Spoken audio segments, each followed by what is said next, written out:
Ang saging pag tinusok ang tawag banana Q.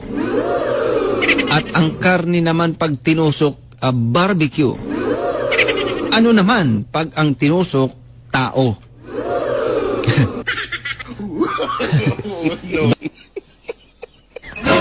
Bembang Q. Kaon lang di ba ya? Ikaw dahil. Nyara ko. Dugay ko nakalato ganina kay ang karne gitangag sa iro. Isa to ka kilo kung gipalit 14 goko na ko sa iro eh. Nga nga pa nabilin. Boy nabilin oy gihurot og kaon. Hurot? Basta huruta. Hurot ko tayo nga naman yung subak oh. Ay ang iro naman na. Muging dugay ko nakaluto kay gihimulbulan pa man akong iro.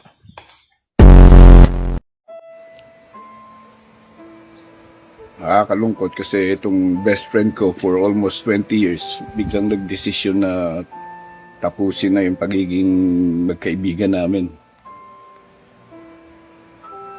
Sinabi ko ba yun? Ba't ano ba sinabi mo? Ang sabi ko lang, ayaw ko lang mag-inom ngayon. Ay, di gano'n na rin yun.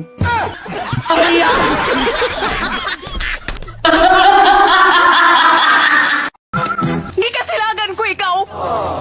Magkalimtanay na lang ta! Dili na ko gusto magkita lagkay mo yung mga nino! Agay! Lisod na babalik ko ng baha! Paingon sa bukid! What's the style? What's the style sa imong mata? Magbuhag na ta! O pag-iipon mo duha sa imong kabit! Di mo gud mahimo kay naman siya bana. Ayaw ka pala kasi yung bana! Kaya ako managiyan niya! Dili tanang pagkaon makabusog. Kay naapog kay gikaon nga mahutdan kag kusog.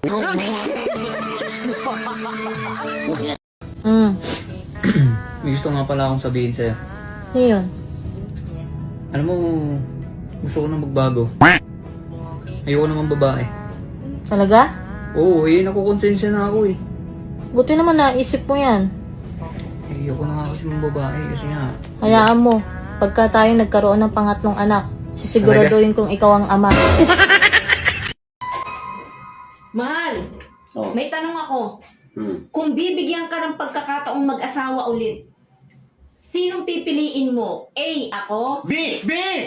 Wala pa! Nasa A pa nga lang, nasa A pa lang.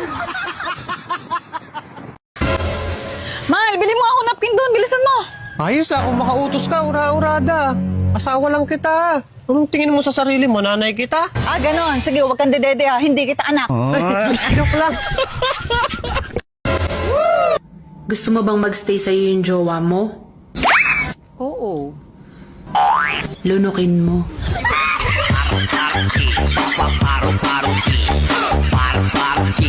Sabi nila, bembang daw ang nagpapa-blooming sa mga babae. Ha? Hindi totoo yan. Hindi bembang ang nagpapa-blooming sa mga babae. Alam niyo kung ano? Pira. Pira ang nagpapa-blooming sa mga babae. Kwarta. Mahal, puro ka naman alak eh. Bilhan mo rin naman ako ng pampaganda. Sus, hindi mo na kailangan yan? Hindi mo na kailangan magpaganda pa? Bakit naman? Napapainggit kaya yung mga napapanood ko sa Facebook. Ang gaganda nila. Hindi naman lahat ng napapanood mo ay totoo. Yung iba doon, filter lang kaya gumanda.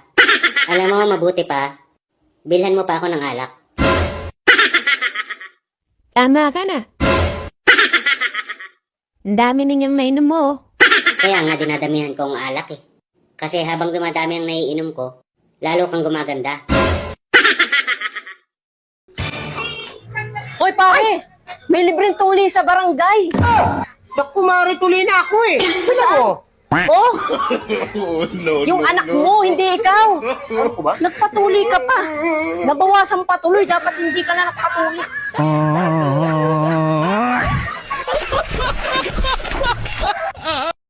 Nakita kita kanina. May kasama kayo bang babae? Magkahawak pa kayo ng kamay. Niluluko mo ako. Ito makinig ka muna ha. Hindi kita niluluko. Promise. Maniwala ka. Alam mo ba yung kasama ko kanina? Yan yung niluluko ko. Ganun? Huwag kang maingay ah. Sige, sige. Akala ba si ako yung niloloko mo eh? Ay, hindi ko magagawa sa'yo yan.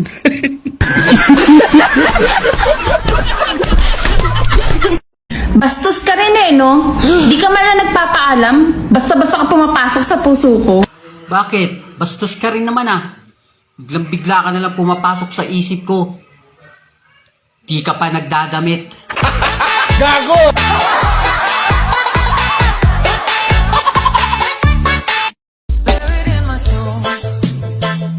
Ate, gusto ko yung bibingka mo. Wow! Kahit medyo sunog. Hindi ka pa rin ba tumigil sa mga kalukuhan mo? Akala ko nagbago ka na. Bakit? Wala naman akong kalukuhang ginawa. Walang ginawa. Nagsumbong sa akin yung supervisor nyo. Anong sinumbong sa'yo? Naniwala ka naman kaagad. Nakita kayo na may ginawa ay hindi maganda. At doon pa talaga kayo pumatong sa office table? Ang babastos nyo. Bastos? Ano ba yung bastos?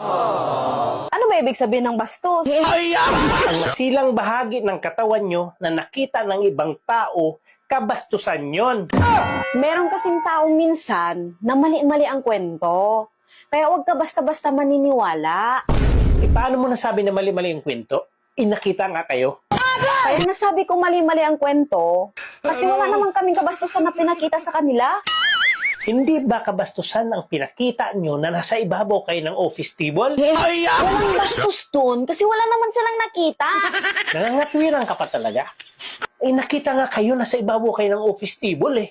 Oo, nasa ibabaw nga kami. Pero hindi kabastusan yun. Oh, kita mo? Umamin ka na. Paano mo nasabi hindi kabastusan? Walang bastos dun. Wala naman silang nakita. Paano mo nasabi na wala silang nakita? Paano nila nakita? Eh, nakatakip kami ng kumot. Hindi ka na rito? Bakit? Ba't mo sinabi sa kanyang friends lang tayo? Eh, natatakot lang ako kasi baka paghiwalay niya tayo pag nalaman niyang magsyota tayo. Bakit? Sino ba yun? Ah, misis ko. Mare, No? punta ka mamaya sa bahay ha. Bakit? Naghanda kami, marami. Anniversary kasi namin ni Mare mo eh. Yan, pag anniversary nyo, maraming handa. Pag anniversary natin, sa sogo mo ako dinadala.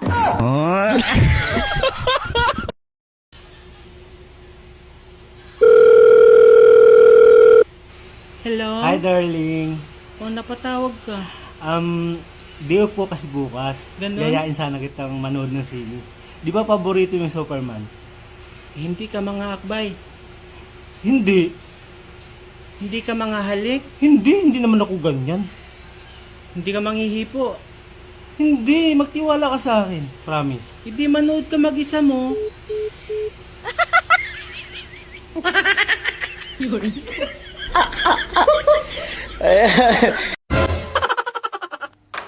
Oh, andyan ka na pala. Kumain ka na, andyan yung pagkain sa mesa. Ano ba tong tahong mo? Malamig na. Hindi pa to masyadong nakabuka. Ano ba naman to? Painitin mo na lang. Kusang bubuka yan.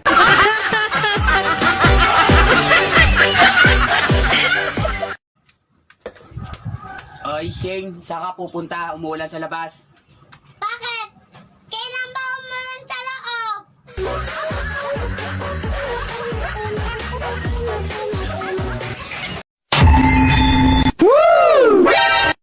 Ibang klase talaga si ma'am.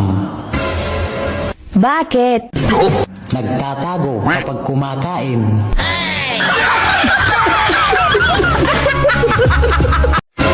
Mahalin mo ang kape. What? Dahil kahit walang nagmamahal sa'yo, nandyan ang kape hanggang sa burol mo.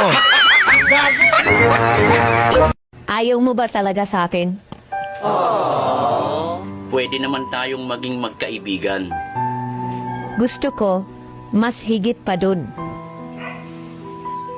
O sige, simula ngayon, magpinsa na tayo.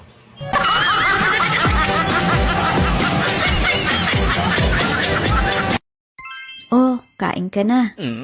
Asan ang ulam? Eto oh, giniling.